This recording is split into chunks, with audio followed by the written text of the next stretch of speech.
Bostils es licenciado en Filología por la Universidad Católica de Lovaina, así como maestro y doctor en Letras por la Universidad de Pensilvania. Ha dictado cátedra en las universidades de Cornell y de Harvard y actualmente es profesor del Instituto de Estudios Comparados de Literatura y Sociedad, así como director del Departamento de Culturas Ibéricas y Latinoamericanas de la Universidad de Columbia. Es el autor de numerosos libros, muchos traducidos al francés, inglés, español, alemán, serbio, japonés y coreano. Entre ellos figuran La actualidad del comunismo, Badiou y lo político, y Marx y Freud en América Latina, política, religión y psicoanálisis en tiempos de terror. Su nuevo libro, La Comuna Mexicana, fue publicado por ACAL en México en noviembre de 2021 y en España en 2022. Es también traductor de francés a inglés de más de media docena de libros del filósofo francés Alain Badiou. En la actualidad, prepara 3 nuevos libros: Filosofías de la derrota, La jerga de la finitud, sobre el pensamiento político de la filosofía post-heideggeriana, El Estado y la insurrección, nuevas intervenciones en la teoría marxista latinoamericana y la revuelta del sujeto. Aquí estamos con Bruno Bostils. Muchas gracias, Bruno. Muchas gracias, John, por tenerme. Es un lujo, un privilegio tenerte, que nos visitas desde Nueva York. Aunque pues ya es tu segunda casa aquí, la UNAM, sí. México, ¿no? Es tu primera visita, ¿verdad? No. ¿Qué te parece la Ciudad de México y la UNAM como proyecto educativo, histórico mexicano? Bueno, siempre es obviamente un placer regresar aquí, y tengo también lazos personales a través de mi esposa, que estudió aquí, y bueno, me alegro mucho que me hayan invitado aquí a hablar del libro nuevo en ese espacio sobre la democracia. Así es un gusto. Mira, el nuevo libro que nos está presentando aquí Bruno Bostils se llama La Comuna Mexicana. Lo presentamos hace unos días en la UNAM y es un planteamiento pues bastante contracorriente en algunos sentidos, que busca replantear la historia de México, la cultura política de México, las luchas mexicanas. Cuéntanos, Bruno, ¿cuáles son algunas de las tesis centrales de este libro?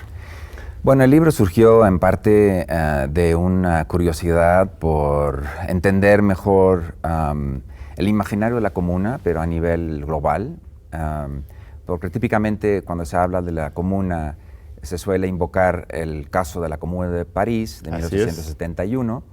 Y obviamente el año pasado celebramos los 150 años de la Comuna de París, que coincidía justamente en agosto con los 500 años de la caída de Tenochtitlán.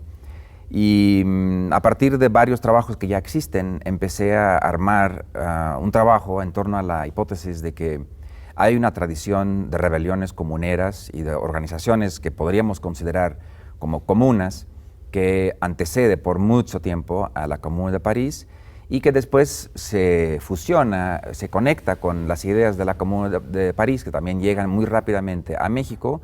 Hay un periódico que empieza a salir aquí en la Ciudad de México en 1874, que se llama justamente La Comuna, y después cambia su nombre a La Comuna Mexicana, donde traducen textos de los communards de París, pero también se intercala ahí toda una tradición de pensamientos sobre organización colectiva, propiedad colectiva de la tierra, luchas por la tierra y varios tipos de organización que podríamos llamar comunitaria o comunera, y que de hecho muchas veces se llamaban comuneras antes de que se hablara de la Comuna de París. Entonces hay una fusión entre estas dos tradiciones que no son exactamente paralelas, pero que producen una especie de explosión de interés en el siglo XX de distintos momentos que podríamos caracterizar como comunas también en México. Es muy interesante porque es muy provocador lo que dices, que no solamente es que en México se inspira en y se importa algunos de los conceptos y claves y prácticas de la Comuna de París y esta práctica comunitaria allá en Europa, sino también viceversa. Mencionas que el mismo Marx, en un momento dado, se puso a investigar sobre diferentes formas de organización social y se quedó maravillado en la experiencia de Tlatelolco, de Tenochtitlán, de los Calpulis, que él mismo tenía claro nuestra historia comunitaria mexicana a la hora en que él mismo estaba desarrollando estas teorías. ¿O es nada más incidental eso, o realmente crees que se ha inspirado en el caso mexicano, Marx mismo? Yo planteo la hipótesis de que sí estaba a punto de llegar también a juntar esas piezas del rompecabezas, que podría haber sido también para él lo que llamo un poco la vía mexicana al comunismo, ¿no? O la vía mexicana al socialismo. Y justamente al final de su vida, cuando empieza a leer muchos textos de antropología y de etnólogos, sobre todo el trabajo de Lewis Morgan, se dedica mucho a apuntar, a anotar un capítulo que tiene Morgan sobre lo que Morgan llamaba la Confederación Azteca. Entonces Marx ahí, a través de Morgan, tiene acceso a muchos materiales, crónicas, historias de la conquista de México, algunos tratados que escribieron, por ejemplo, los frailes franciscanos en el siglo XVI y que ya estaban circulando, que Marx había conocido antes, en los años 1850, cuando estaba estudiando en Londres, y que en algunos casos, por ejemplo, sobre el Calpulli, ya no lo recuerda, ya no habla en esos términos así precisos, pero se puede observar que Marx está acercando la cuestión de la organización comunal, de la tierra, de las familias, de la economía, de la decisión política en asambleas, por ejemplo, que lo está conectando con asuntos parecidos que está estudiando para Rusia. La Rusia populista, que es el caso más conocido de la correspondencia que tuvo los borradores y la carta a Vera Zasulich, una populista rusa. Esto está bastante bien establecido en la discusión sobre Marx. Lo que es menos conocido es que paralelamente a sus estudios en ruso sobre la comuna agraria en Rusia, también estaba estudiando el imperio incaico, lo que se llamaba la Confederación Azteca. Está tratando de hacer una crítica al acercamiento a las estructuras políticas y económicas en esas sociedades llamadas primitivas o ancestrales. No, pues esto rompe con un esquema, una idea de Marx que muchos tendrían. Bueno, tiene algunas publicaciones, yo creo que en el Tribune, bueno, escribía, por ejemplo, sobre la guerra entre México y los Estados Unidos, en que pareciera justificar, ¿no?, la victoria de los Estados Unidos sobre México, el robo del territorio mexicano, porque esto implicaría un avance del capitalismo y por lo tanto un avance civilizatorio. Eso se cita mucho aquí como para descalificar a Marx como un eurocentrista, pero aquí estás viendo otra parte de la historia y abriendo una brecha para justamente pensar en esa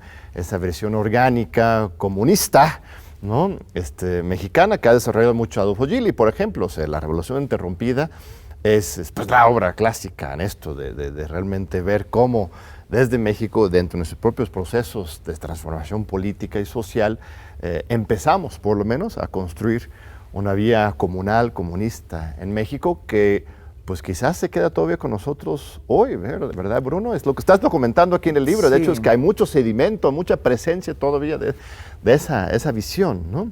Sí, también quisiera reconocer que el libro de Adolfo Gili fue realmente instrumental para mí, ¿no? En el libro La Revolución Interrumpida tiene un capítulo justamente que se llama La Comuna de Morelos, sobre el momento más o menos de reforma agraria radical entre 1914 y 1915, con Manuel Palafox como ministro de Agricultura, y Gili lo describe en términos clásicos marxistas o trotskistas, sobre todo en la primera edición, como una comuna parecida a la comuna de París.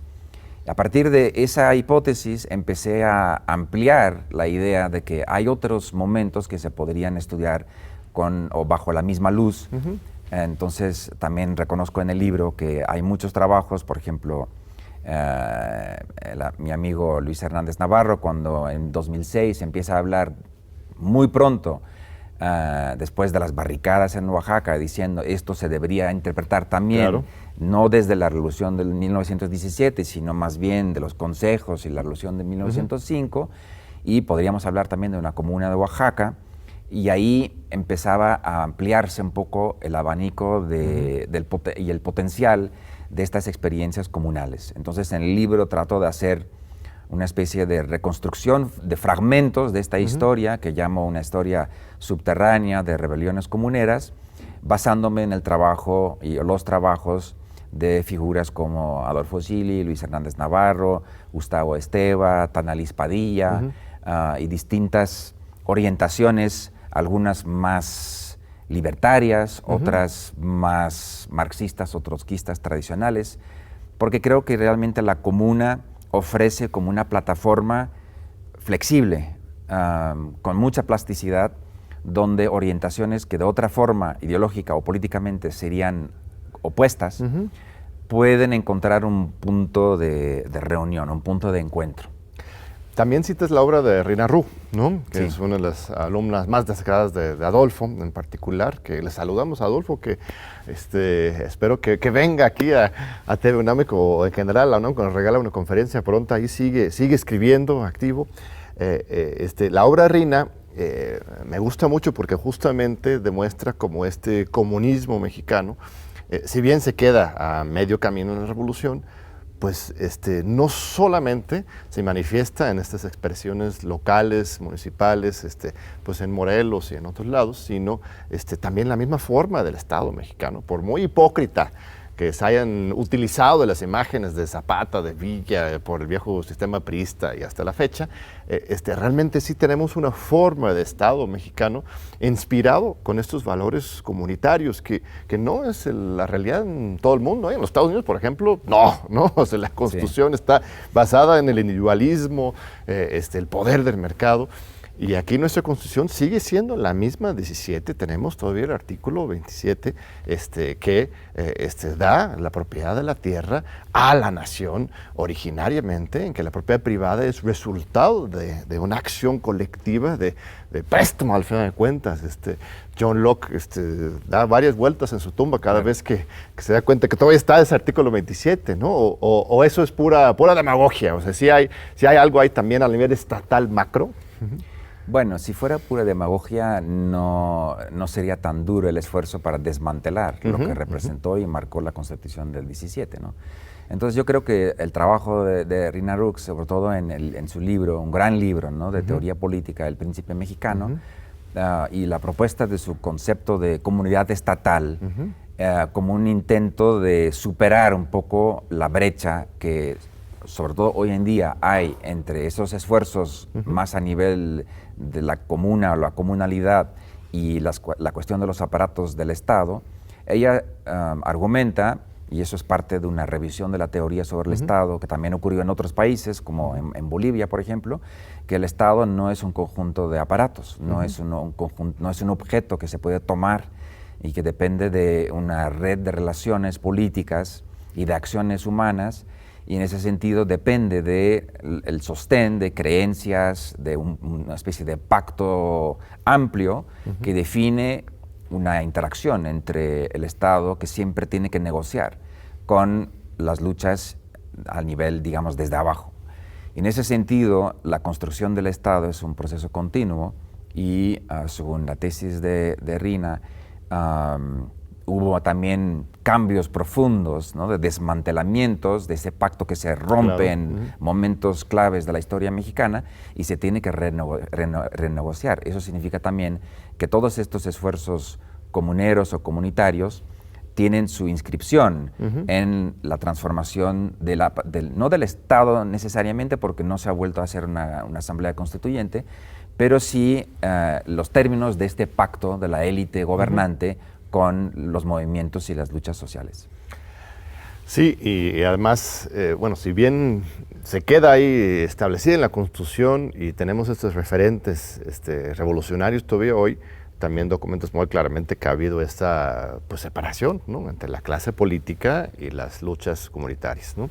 Y esto se reproduce hoy mismo dentro del contexto de la Cuarta Transformación, quienes creen que por medio de la acción estatal vamos a poder, o más bien es un requisito necesario para salir de esta situación, y otros que pues ven que cualquier intento de vía electoral, partidista o estatal, pues está condenado a un fracaso, ¿no?, tanto por el legado histórico de elitismo burocrático del Estado mexicano, como por los poderes financieros internacionales que utilizan los Estados-nación como sus marionetas, ¿no? Entonces, Boaventura de Sousa, que también ha estado aquí en este programa, insiste una y otra vez que podemos unir, ¿no?, las izquierdas. ¿Es posible? ¿Ves alguna posibilidad a partir de tu misma investigación histórica, literaria, que en México se puede generar esa conexión? Bueno, yo creo que, bueno, depende, ¿no? Depende del día casi y del afecto que uno siente, ¿no? Porque a veces todo parece bastante pesimista, ¿no? En ese sentido. Y hay, digamos, crisis y conflictos y antagonismos que parecen volver muy difícil ese tipo de articulación. Por otro lado, el libro no trata de ser prescriptivo. Claro. Entonces, para mí no se trataba de delinear o de decidir de antemano cuáles son las posibilidades para el futuro, o en teoría, sino más bien hacer una reconstrucción parcial, fragmentaria, con algunas hipótesis teóricas para mover un poquito el tapete de algunos de los debates, ir en contra de la lectura tradicional, del eurocentrismo de Marx, ir en contra de la lectura que el comunismo, por ejemplo, no tiene una raíz y una tradición propia aquí en México, claro. O que también sería eurocéntrico de por sí y casi automáticamente, entonces que cualquier discusión sobre el comunismo, sobre el socialismo, sería otra vez importar ideas de Europa, y trato de mostrar que hay ese trabajo, que es a la vez un trabajo también de pensamiento, de organización política, de discusión militante en distintos momentos, que agrupa a orientaciones muy variadas, donde nunca es tan sencillo decir eso es la tradición ortodoxa que queremos apoyar y todo lo demás es desviación con respecto a esa tradición, o eso es por definición eurocentrismo y tenemos que alejarnos de esos debates. Entonces trato de no decidir de antemano cuáles pueden ser los términos del debate. Sí, no te preguntaba tanto cuál deberían ser los términos, sino si vislumbras una perspectiva optimista a partir de lo que has estudiado, o más bien ves que en México esa posibilidad es particularmente difícil, pues que la división es tan honda, histórica, que es particularmente grande los retos en México, o más bien a lo contrario. No, el tono subyacente al libro es realmente más como de un cierto, bueno, lo que llamo a partir de la cita en el epígrafe de Lucio Cabanes, una especie de esperanza necia de que sí hay esa corriente o esas corrientes múltiples que abren y tienen un potencial realmente increíble, que está quizá todavía gestándose, que podría estallar, que podría producir una transformación más radical, que podría quizá volver a plantearse la discusión que era común y frecuente también en el periodismo de todos los días en México sobre una reforma constitucional antes de las elecciones de 2018. Entonces, en ese sentido, hay como brotes también que van indicando posibles conexiones y encuentros nuevos en torno a esas ideas que realmente, quizá junto con algunos otros países, como lo que está pasando ahora mismo en Chile, tienen un enorme potencial también en México. Muy interesante. Justo la semana pasada tuvimos una entrevista con Pablo Moctezuma. No sé si lo ubicas, fue delegado en Azcapotzalco un par de periodos, un activista muy importante en defensa del agua, en defensa de las tradiciones indígenas, en contra de la deuda externa. Y él justamente hablaba de eso, como una necesidad de hacer una nueva constitución, nuevo constituyente como punto de ruptura para la cuarta transformación, porque las 3 transformaciones anteriores, todos han venido acompañados de una constitución, y decía que para que esta realmente echara raíces históricas, teníamos que también avanzar por ahí. El peligro es, por cómo está la configuración de poder económico, que no nos vaya a salir ahora sí el tiro por la culata, ¿no? Abrimos una constituyente y el dinero viene, mira, artículo 27 para afuera, 123 también, el 3 por allá. Entonces, en fin, pero vamos a un breve corte y vamos a regresar a continuar con este fascinante diálogo con el doctor Bruno Bostil, que nos visita desde Nueva York. No se vayan. Aquí seguimos con Bruno Bostil. Gracias, Bruno. Pues hemos estado hablando de muchos temas sobre el constituyente. Hay otro concepto central que es lo del memorial de los agravios, que es muy interesante tu reflexión en que reconoces, valoras esta tradición y práctica constante que tenemos en la izquierda mexicana de estar siempre recordando a los muertos, a los masacrados, los desaparecidos, los violentados por el sistema autoritario, ¿no? Esto existe en todo el mundo, creo, pero yo creo que en México tenemos como no sé si es obsesión o compromiso particularmente fuerte con los caídos, ¿no? Y tú valoras esa práctica, pero también pues invitas a la autorreflexión, autocrítica sobre la necesidad de complementar esa visión en la izquierda mexicana con una visión más integral. Cuéntanos tu idea sobre ese concepto. Sí, la idea era que, por ejemplo, si pensamos en la Comuna de Oaxaca, uno de los libros así con fotografías, con textos de análisis sobre la Comuna de Oaxaca, lleva el subtítulo Memorial de Agravios. Entonces, si uno empieza a analizar en, digamos, los archivos, muchos momentos de rebelión que casi infaltablemente fueron reprimidas por el Estado, y produjeron después conmemoraciones, protestas, denuncias que tomaban la forma de una especie de género constante en la escritura de la historia en México, que es el Memorial de Agravios, ya desde la época colonial. Entonces, obviamente es un medio de movilización de la conciencia y también de protesta afectiva en contra de la violencia, pero también produce una mirada particular sobre la política, que es que se habla desde el agravio y no desde la rebelión. Y ahí me inspiraba en dos trabajos. Por un lado, el trabajo de la politóloga estadounidense Wendy Brown, que tiene un libro que en español justamente se traduce como Estados de Agravio, y que podríamos decir que en América Latina casi todos los estados nacionales han sido estados de agravios, porque se han construido, se han elevado por encima de una larga historia de etapas de represiones violentas de los esfuerzos de lucha desde abajo. Y desde la perspectiva de lo que se llama en Estados Unidos política de identidades, Wendy Brown hace una crítica de las limitaciones que conlleva esa mirada, donde se define la política desde el agravio.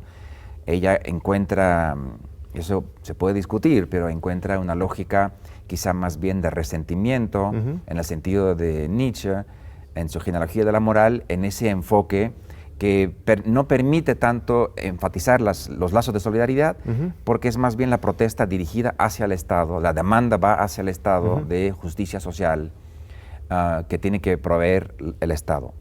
Y luego hay otro libro más reciente de la escritora mexicana Cristina Rivera Garza, que en su texto sobre dolerse y luego una serie de respuestas colectivas bajo el título de Condolerse, propone también un ejercicio de escritura que fuera una especie de luto o de duelo colectivo, pero que también quisiera ser un acto de construcción de esos lazos de comunidad, ¿no? Lazos comunales.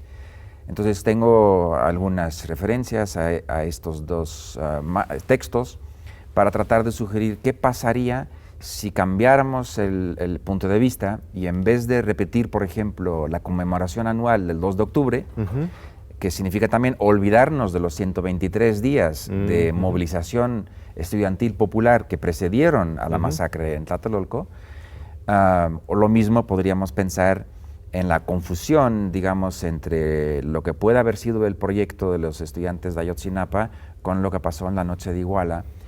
Entonces, que además de la necesidad de encontrar la verdad histórica, o la verdadera verdad, ¿no? Claro. No la versión de la llamada verdad histórica de la Procuraduría General de la Nación en ese reporte infame, además de esta petición de justicia y de verdad, también tratar de pensar si podemos entender y solidarizarnos con esos esfuerzos a nivel de la comunidad, de las luchas, que no se enfocan solamente en el momento de la violencia, Claro. de los agravios y del duelo necesario o la imposibilidad de superar esos traumas que han marcado la historia mexicana.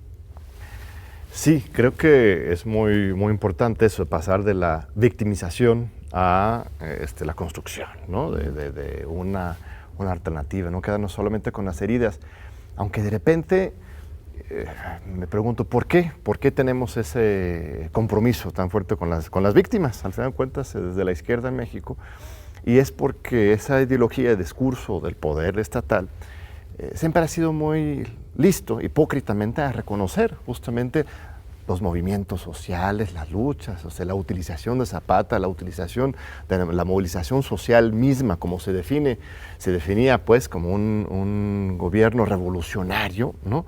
Eso era relativamente accesible para el sistema. Lo que no podía aceptar, lo que tenía que silenciarse a toda costa, era la sangre, era la violencia. Entonces, insistir en develar eso en sí era un acto de, pues sí, rebeldía, de resistencia, de construcción misma, de otra manera de ver el mundo, ¿no? Entonces, quizás es por ahí donde viene la necesidad, por ahí, tomando en cuenta obviamente los efectos de llevarlo a un extremo, ¿no? Uh-huh. Sí, al mismo tiempo uno también tiene que reflexionar que en la historia de los estados en América Latina, y eso es una idea que propuso el sociólogo boliviano René Zabaleta Mercado, que él habla de momentos constitutivos o ancestrales de violencia. Por ejemplo, empezando obviamente con el momento de la conquista y la colonización del Nuevo Mundo. Y en ese sentido, el Estado no siempre se ha resistido a reconocer esos momentos de violencia, por la cual había sido en muchos casos responsable, claro. Primero en la época colonial, con la corona española, después también las nuevas repúblicas independientes, el liberalismo decimonónico y obviamente también los distintos episodios de represión, de ataques, de bombardeos del Palacio de la Moneda. Y se pregunta Zabaleta en qué medida esa demostración espectacular de la violencia claro. no produce también una especie de disponibilidad social, porque es como una especie de golpe claro. Muy amplio para golpear la población, para aterrorizar a la población. En ese sentido es importante, creo, no, sin quererlo, no convertirse en cómplices involuntarios de ese uso estatal de la violencia para aterrorizar a la población. Eso es muy buen punto, fíjate, porque habla de Ayotzinapa, que tú dedicas un buen espacio a Ayotzinapa. ¿Cuál fue la imagen que más detonó la indignación social popular en México con respecto a Ayotzinapa? La cara desahollada de Julio César Mondragón, exhibida en las redes sociales. ¿Quién tuvo acceso a esa fotografía? No fue un activista que se acercó ahí, lo habían desaparecido y lo mandaron al monte. Fueron muy probablemente los mismos militares o los narcos o quien haya participado en su secuestro y asesinato y desollamiento. Esa imagen llegó a las redes por manos de los mismos opresores, con el propósito de generar un gran escarmiento, asusto. Y bueno, la sociedad lo tomamos, efectivamente nos escandalizamos frente a esa imagen y a ellos les sale ahora sí el tiro por la culata porque genera una gran movilización social que no estaban buscando, obviamente. Entonces sí, al final de cuentas, pero sí, al ayudar a difundir una imagen así, estamos también ayudándole a los represores a generar un miedo social y ¿no? Un pánico, ¿no? Exacto. Entonces ahí es también otra forma para diseminar el terror. Hay una política del terror detrás de esto. Y bueno, ese afán de usar la violencia, la espectacularización de la violencia también en Estados Unidos, por ejemplo, con todos los videos que circulan. Por un lado, obviamente, son intentos de denunciar la violencia policial, por ejemplo, claro. o del ejército. Por otro lado, también son reproducciones a la vista de todos de actos de violencia brutal que se repitan y que producen una economía afectiva muy compleja y en cierta forma también un poco perversa, ¿no? Por ejemplo, ese capitalismo, digamos, que funciona a través de catástrofes, ¿no? Y la obsesión también de las redes de que sean catástrofes naturales o humanos, pero también vive de esta crisis. La crisis ya no es una denuncia necesaria claro. del funcionamiento del capitalismo. Las guerras, los actos de violencia, la tortura. Hay una reproducción casi instantánea a nivel masivo de estas imágenes de violencia y que producen finalmente en términos de movilización política. Sí. Hay una indignación moral y una petición muy justa de denuncia y ¿no? del requisito de la justicia social y la verdad sobre los casos que necesitan urgentemente los familiares de las víctimas de esta violencia, pero al mismo tiempo hay una manipulación de estas imágenes de parte de los poderes existentes que sirve para difundir el pánico, ¿no? Y desmovilizar a la gente. Tienes toda la razón. Y en los Estados Unidos, donde estás trabajando, eres experto en América Latina, Europa, pero vives ahí, ¿cómo se está viviendo este fenómeno de la democracia en general? La crisis de enero, la toma del Capitolio, ahora el gobierno de Biden, que pues igual más sensato quizás que Trump, pero yo de repente siento que es pura apariencia su sensatez, ¿no? Bueno, luego hasta anda saludando a las sombras y lo siento totalmente preso del Pentágono. ¿Qué está pasando? ¿Qué esperanza o perspectiva tienes con respecto a la democratización de los Estados Unidos? Que creo que ya no es modelo, ¿eh? O no sé si coincides conmigo. Sí, bueno, esa es la evaluación más así personal, donde también hay una oscilación, ¿no? De gran frustración y también una inquietud que vivimos, ¿no? Durante los 4 años del expresidente.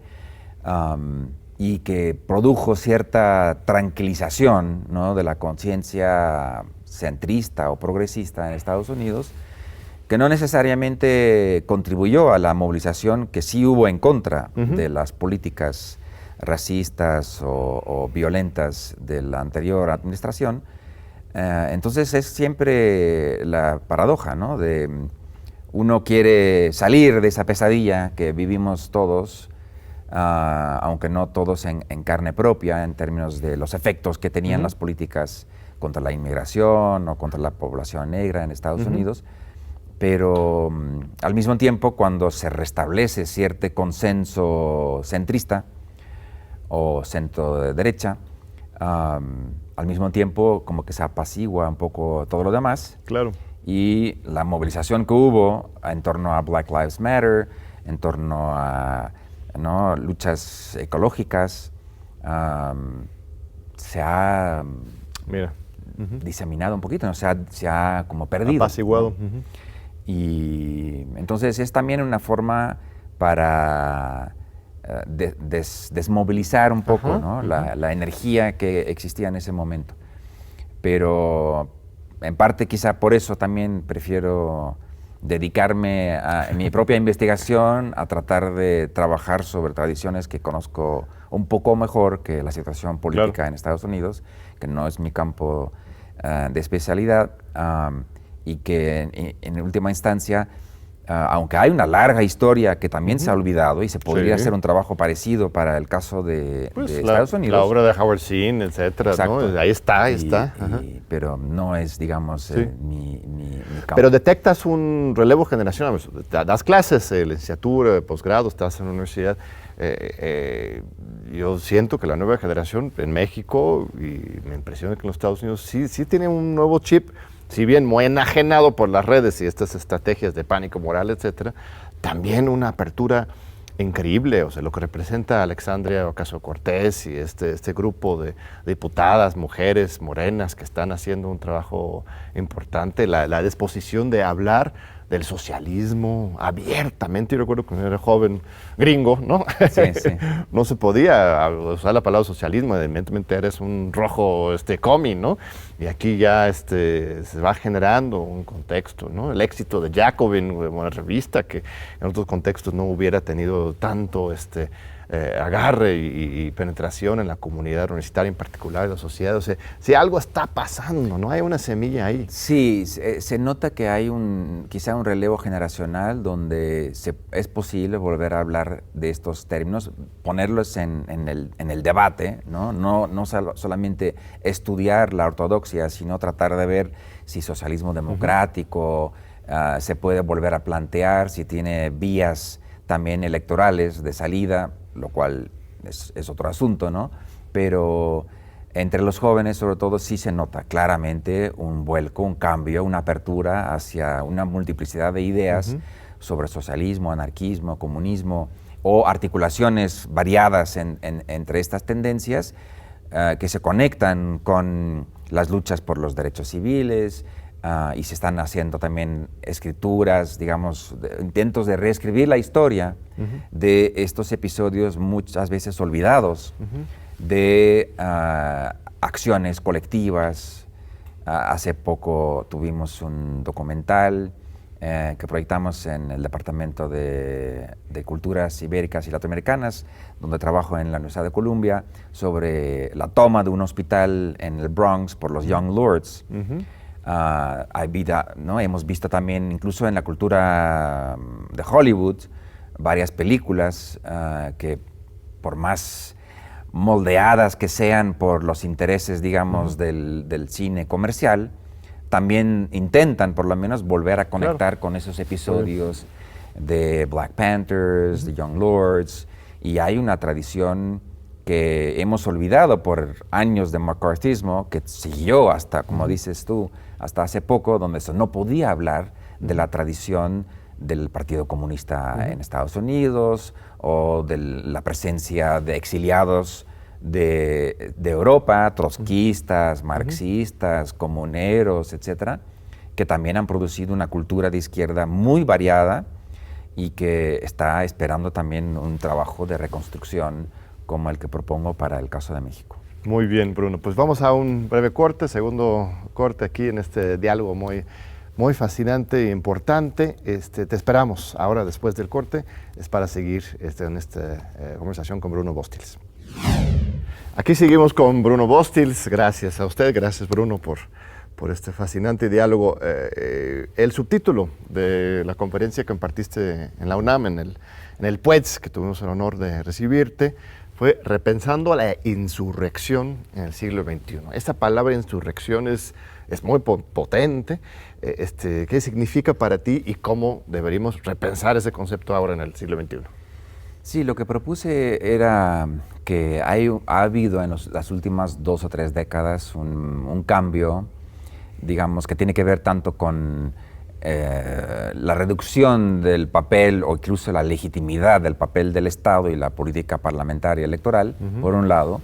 Por otro lado, el agotamiento de un cierto imaginario de la revolución, en su sentido, digamos, tradicional de revuelta que se convierte en revolución al tomar el poder central del Estado, y que hoy estamos, a nivel global, pienso, más bien en una especie de era de revueltas. Hay muchos filósofos y teóricos, politólogos que han hablado de las revueltas, la primavera árabe, el movimiento de las ocupaciones de las plazas, las revueltas callejeras en varios países en el mundo, incluyendo en muchas zonas en América Latina, y que producen un nuevo imaginario donde lo que parece ser central para la política radical de izquierda o de ciertas izquierdas es el modelo de la insurrección, más que el modelo de la revolución. Entonces estamos como en una etapa donde la contradicción básica podría describirse bajo los términos del Estado y la insurrección.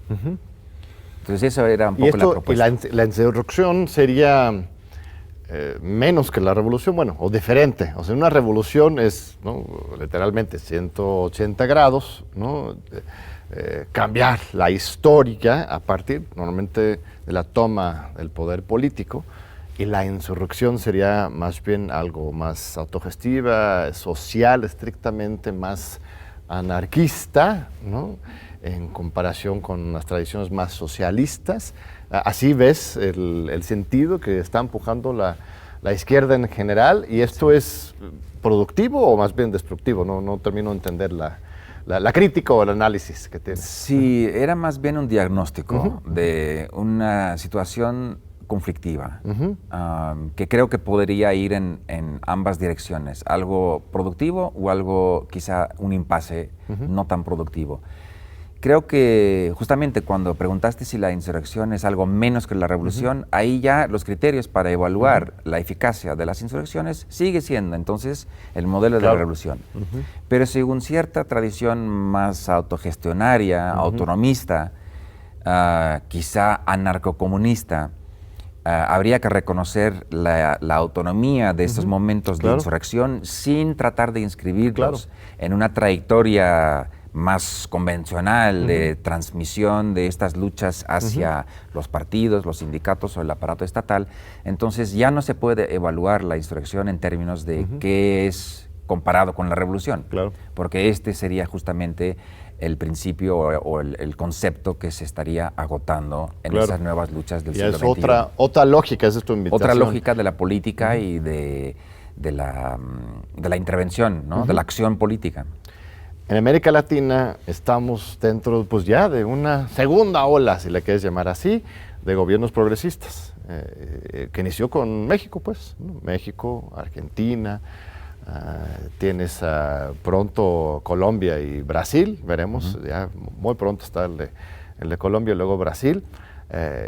Tenemos procesos en Chile, ya mencionaste, en Bolivia, muy simbólicamente, regresa al MAS con Luis Arce, apenas un año después del golpe de Estado. Para mí eso es un hito histórico muy profundo, muy importante de valorar, ¿no? La vocación democrática del pueblo boliviano y la capacidad tan rápidamente de darle la vuelta por vías pacíficas frente a un ataque violento, impulsado por los Estados Unidos al viejo estilo, ¿no? Entonces, América Latina como región en general, pues tiene una resiliencia particularmente fuerte y todavía tiene prendida la veladora, ahora sí, la esperanza en el poder estatal como mecanismo transformador, o más bien, pues esa es mi lectura, pero otros han dicho, no, ya se acabó esta aventura de la marea rosa y ya estamos en otra etapa, pero ¿dónde te posicionas ahí en ese análisis? Bueno, yo creo que la pregunta es si es una nueva oleada, si va a ser una repetición y también una réplica de las promesas y los problemas que tuvo la anterior, ¿no? Marea. Y yo creo que tal vez todos los problemas y las críticas que ha habido en torno al neoextractivismo, en torno a los megaproyectos, en torno a la dependencia de los intereses de los multinacionales, en torno a la inercia del aparato estatal que quizá no se ha transformado en profundidad. La pregunta es si esta nueva oleada va a ser diferente a la anterior o si va a ser, digamos, una repetición de las mismas promesas y luego las mismas críticas cuando la gente siente que esas promesas han sido defraudadas o que las expectativas no han sido alcanzadas y que es más de lo mismo, ¿no? Entonces, realmente creo que el desafío será en qué punto puede haber una transformación cualitativa de la naturaleza misma de esos procesos. Claro. Desde o dentro del Estado. Y en Bolivia, Venezuela, ¿no ves la semilla de otra forma estatal? O sea, la experiencia de las, se llaman comunas, las bolivarianas en Venezuela, es una experiencia muy potente, una de las razones por las cuales el régimen venezolano ha podido aguantar acoso militar, económico, político, diplomático tan fuerte, es porque sí generó otra manera de organización popular. Bolivia, ya hablamos del caso, más allá de lo que uno opine de Maduro, de Evo, de Luis Arce o de Chávez, dejando afuera los individuos, simplemente una nueva forma estatal sí está en construcción ahí, ¿no? ¿O no lo ves tan optimistamente? Sí, yo creo que como estábamos diciendo antes, que los momentos también de reforma constitucional son realmente trascendentes, ¿no? Y aunque uno puede tener una mirada crítica precisa sobre varios aspectos de los distintos gobiernos, la pregunta también de qué es lo que aportó la Constitución que se puede, o la reorganización del Estado, por ejemplo, con el Estado llamado comunal o comunero en Venezuela, que entonces el Estado también creó herramientas que quizá puedan servir para ir en contra de ciertos impulsos más, digamos, hacia la pasividad o hacia el transformismo dentro del aparato estatal.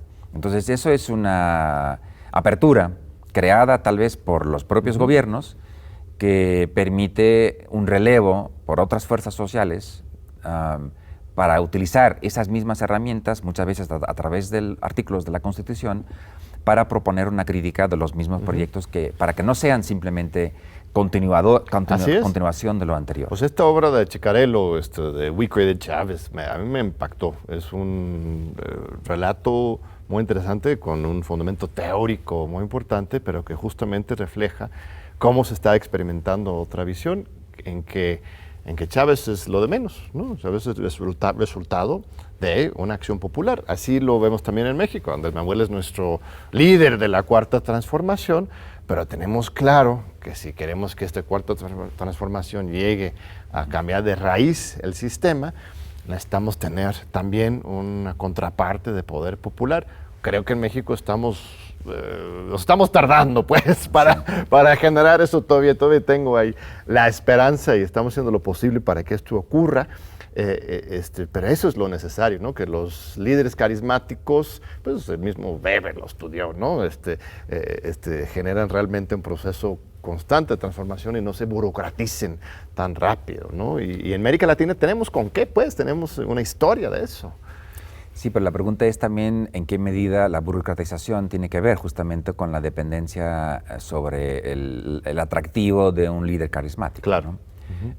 Entonces, esos son procesos que probablemente un líder individual no puede llevar a cabo y quizá también eso fue en parte ¿no? una de las causas del declive ¿no? de los movimientos y de los gobiernos progresistas en algunas zonas, precisamente por esa incapacidad de generar la transformación a nivel social sin depender de la figura carismática de un líder. Entonces, ¿por qué en todos los casos de los que estamos hablando dependía precisamente de la figura de un líder hombre, con excepción de Cristina en Argentina, y de Dilma por un momento en Brasil, pero ¿por qué siempre dependía de ese líder? Y si hay algo dentro de la estructura del liderazgo que justamente promueve la burocratización en torno al jefe de Estado. Sí, claro, hay una inercia pues, de hace mucho tiempo, de muchas tradiciones, pero lo bonito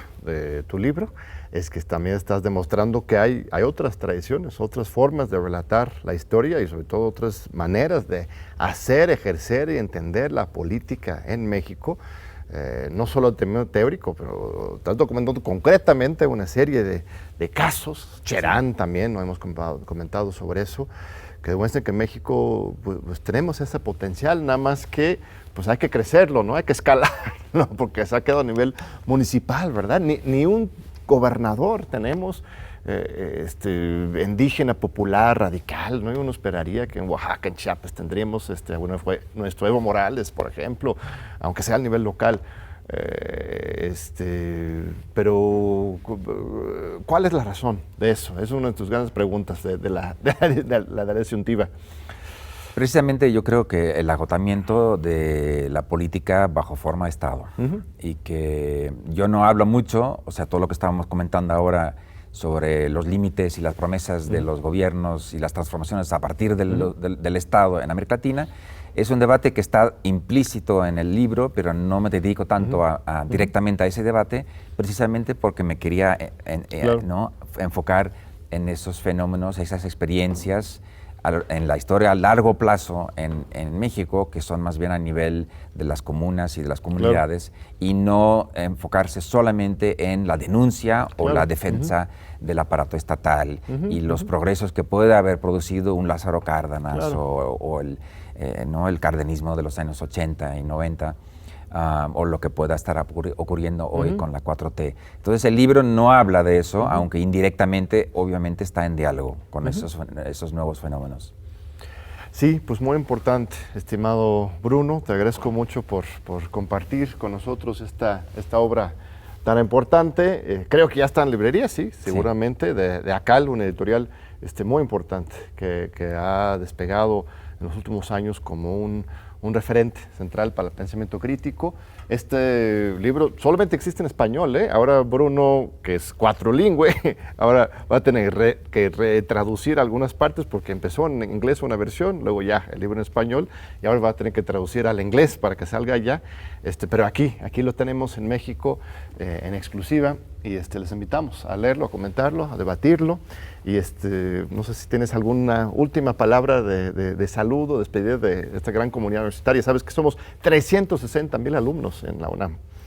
Bueno, solamente agradecer la invitación a John y a todos los que están aquí, el equipo que está trabajando en el programa, y también recalcar un asunto que puede ser evidente, tan evidente que la gente ya no lo menciona, pero también la UNAM es parte del aparato estatal o parte de la comunidad estatal. Claro. Entonces la posibilidad de estudiar, ¿no?, libremente o por unos pesos en una universidad estatal, creo que es un fenómeno a nivel mundial realmente excepcional, y que uno también tendría que reflexionar sobre el hecho de que aunque uno se opone a la política estatal del momento, que estos espacios también son creados como parte de un espacio más amplio que Rina Rux define como la comunidad estatal, y la UNAM también forma parte de esta comunidad estatal, y siempre es para mí un gusto y un privilegio venir aquí a discutir. Así es, Orgullo Puma, educación laica, gratuita, y libre a todos. Así que te agradecemos mucho, estimado Bruno, y agradecemos a nuestro amable público por estar con nosotros una vez más aquí en Diálogos por la Democracia, en TV UNAM, y te esperamos en 8 días.